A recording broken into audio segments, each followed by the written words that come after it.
اور اصلی نام ارشد بخاری ہے۔ سنگلاخ پہاڑوں میں جہاد کی عملی تربیت حاصل کر کے کندن بن چکا ہے۔ اشرف ڈار اور سید صلاح الدین اس کی بڑی تعریفیں لکھتے ہیں۔ ارشد بخاری شمشیر خان بن کر آزادی کے لیے اٹھنے والی برہنہ تلوار بن چکا ہے۔ بڑا زبردست نوجوان ہے وہ، موت کا تعاقب کرتا ہے۔ این اسی وقت بلکہ سکندر کا جملہ مکمل ہونے سے قبل ہی ایک زبردست دھماکہ سنائی دیا۔ یہ دھماکہ ایک انشورنس کمپنی کے بند دفتر میں ہوا تھا۔ دونوں اچھل پڑے۔ دھماکہ سن کر عاصم نے گھبراتے ہوئے سکندر کی طرف دیکھا، لیکن لمحاتی رد عمل کے بعد اب سکندر بے حد پرسکون نظر آ رہا تھا۔ تم باہر جا کر دیکھو عاصم، کیا ہوا ہے یہ؟ اس دوران تم قدم باہر نہیں نکالنا، وعدہ کرو۔ وعدہ، سکندر نے ہاتھ پر ہاتھ مار کر جواب دیا۔ لیکن سنو، اگر میں واپس تمہیں نہ ملوں تو یہ مت سوچنا کہ بھاگ گیا یا گرفتار ہو گیا۔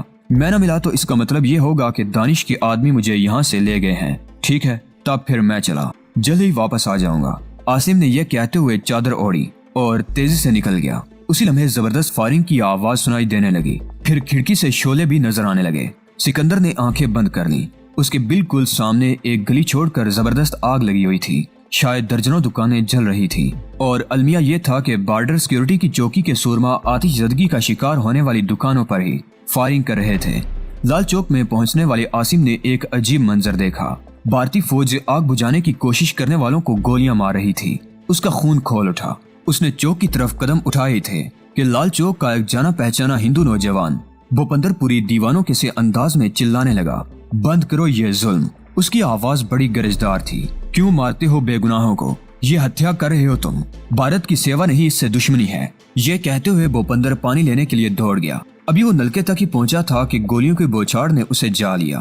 وہ کئی گز تک دوڑتا رہا، گولیاں سے چھید چکی تھی۔ نل کے قریب پہنچ کر وہ گرا اور پھر اس کا جسم ساکت ہو گیا۔ اس کے بالکل قریب گولیاں کھا کر گرنے والا شبیر احمد تھا، جس نے گولیوں کے جواب میں پتھر برسائے تھے۔ یہ منظر ڈسٹرکٹ مجسٹریٹ سری نگر غلام عباس نے بھی دیکھا۔ اس نے محض ایک لمحے کے لیے آسمان کی طرف آنکھیں اٹھائیں اور پھر نیچی کر لیں۔ وہ اب کبھی سر بلند کرنے کے قابل نہیں رہا تھا۔ اس کے لوگ اس کی آنکھوں کے سامنے قتل کیے جا رہے تھے اور وہ محض خاموش تماشائی ہی بنا رہ سکتا تھا۔ ایک لمحے کے لیے اسے اپنے وجود سے گن آنے لگی۔ بھوپندر اسے بہت عظیم لگا، بہت بڑا، بڑے مرتبے والا۔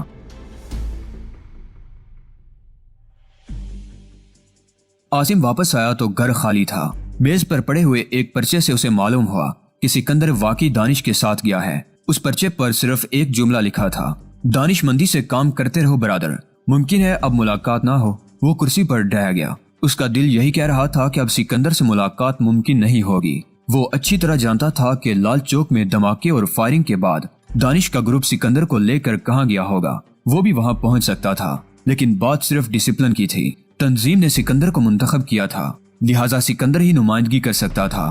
نہ جانے کیوں اس کے دل میں ہوک سی اٹھنے لگی، کیا دانش سری نگر میں موجود رہتے ہوئے بھی مجھ سے ملاقات نہیں کرے گا؟ ابھی وہ اپنی سوچوں میں غلطاں تھا کہ اس کو وائرلیس پر اشارہ ملنے لگا۔ یس، محمد بن قاسم اسپیکنگ۔ عاصم نے آزردہ سے انداز میں کہا، اوور۔ وہ کہاں ہے؟ یہ آواز زوبی کی تھی، گھونسلے میں نہیں۔ عاصم ایک طویل سانس لے کر بولا، خیریت سے تو ہے؟